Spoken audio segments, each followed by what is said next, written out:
सामान्यतः एक धारणा बन गई है पिछले 15 वर्षों में 2010 के बाद की अगर मतदान प्रतिशत बढ़ता है या घटता है उससे सत्ता के जाने और आने का कोई निश्चयात्मक संकेत नहीं निकाला जा सकता, और ऐसा हुआ भी है। तो इसीलिए मतदान अगर बढ़ा है तो उसके पीछे के कारक, वहाँ पूरे मतदान के पहले के माहौल और उन सारी सामाजिक परिस्थितियों को देखना पड़ता है। देखिए, इस समय जहाँ भी जैसे बिहार में अगर SIR हुआ तो वहाँ 9.96% मतदान बढ़ा, 57.29 से जो है वो करीब 67.25% मतदान हुआ था। और यहाँ भी मोटा मोटी 10% के आसपास मतदान बढ़ा है। अभी तक तो 92.98 हुआ है। मुझे लगता है कि फाइनल आंकड़ा आते आते थोड़ा और भी आगे बढ़ेगा। ये भारत के इतिहास में आज़ादी के बाद का सबसे अधिक मतदान प्रतिशत है। इसमें दूसरा तर्क यह है कि अगर पिछले बार के कुल मतदाताओं को मिला दें और इस बार के मतदाताओं को मिला दें तो ज़्यादा अंतर नहीं आएगा। लेकिन इसको अगर दूसरे दृष्टि से देखें, हालांकि उससे भी मिला के देखा गया है, करीब करीब 20 लाख अतिरिक्त मतदान है, यानी प्रति सीट 13,000 के आसपास का अंतर है। और इसमें जो पूरे 152 सीटों के चुनाव हुए हैं उसमें आप देखेंगे तो करीब 28,055 SIR के हिसाब से प्रति सीटें जो है वोट अगर औसत निकालेंगे तो 28,055 के आसपास सीटें कटी थी।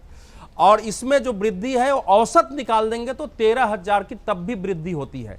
यद्यपि अगर 7,66,00,000 मतदाता 6,77,000 हो गए, यानी आप 90,83,000 चाहे किसी का भी वोट हो, 345 ऐसे मतदाता थे जो या तो मर चुके थे, वहां से अस्थायी रूप से चले गए थे, या जिनका नाम डुप्लीकेट था, जो फर्जी थी। जिन लोगों ने दावा किया है 27-28 लाख लोग मान लेते हैं कि उसमें से 20 लाख लोग हो भी, तब भी 70 लाख अगर आप निकाल लेते हैं कि 70 लाख मतदाता नहीं है तो ये भी एक बहुत बड़ी संख्या हो जाती है।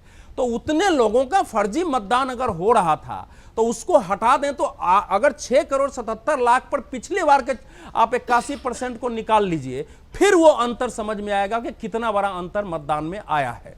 तो यह बहुत बड़ा अंतर है और इस अंतर के पीछे 3 बड़े कारण हैं।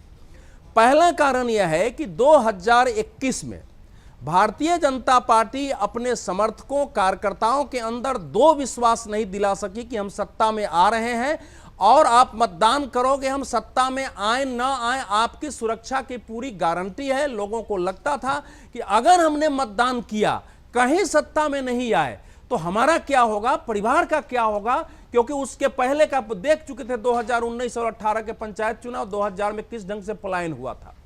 इस बार इसमें अंतर आया है। भारतीय जनता पार्टी ने पहले दिन से सत्ता में आ रहे हैं इसी आधार पर चुनाव अभियान शुरू किया, विश्वास दिलाया लोगों के अंदर।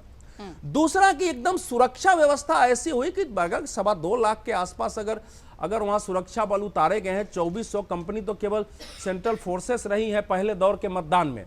और देखा गया था कि जहां भी कोई समस्या हो रही थी, चुनाव के पहले से सुरक्षा बल पहुंच रहे थे, वहां खड़े हो रहे थे, समाधान कर रहे थे और बाद में पुलिस को मामला सौंपा जा रहा था।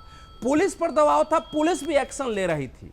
तो इसके परिणाम हुए कि लोगों में सुरक्षा का आश्वासन हुआ। जो लोग पहले खुलकर बात नहीं करते थे, बाद में आप बंगाल में जाते तो लोग खुलकर सामने आने लगे थे बड़ी संख्या में कि हम क्यों वोटिंग कर रहे हैं। तो ये एक बदलाव वहां का देखा गया है और आप देखेंगे कि उसका परिणाम जो है दक्षिण दिनाजपुर अगर मतदान का प्रति मुर्शिदाबाद, क्योंकि फिर जब आप एक तरफ से होता है तो दूसरी तरफ के मतदाता निकल के आते हैं। तो इस बार क्या हुआ है कि ममता बनर्जी के समर्थक कि बीजेपी को सत्ता में आने नहीं देना है, भारतीय जनता पार्टी के समर्थक कि हर हाल में सत्ता में आना है, उनको नहीं आना देना है, दोनों इतनी बड़ी संख्या में निकलने की कोशिश किए हैं और उसका परिणाम है कि मतदान बढ़ा है। लेकिन अगर फर्जी मतदान से अगर 81% हो रहा था उसको आधार बना दें तो इस मतदान के संकेत इस समय तो मुझे साफ दिखाई दे रहा है। सकारात्मक। अगर आप ये वीडियो YouTube पर देख रहे हैं तो हमारे चैनल को सब्सक्राइब कर बेल आइकन दबाएं और Facebook पर देख रहे हैं तो हमारे पेज को लाइक करें।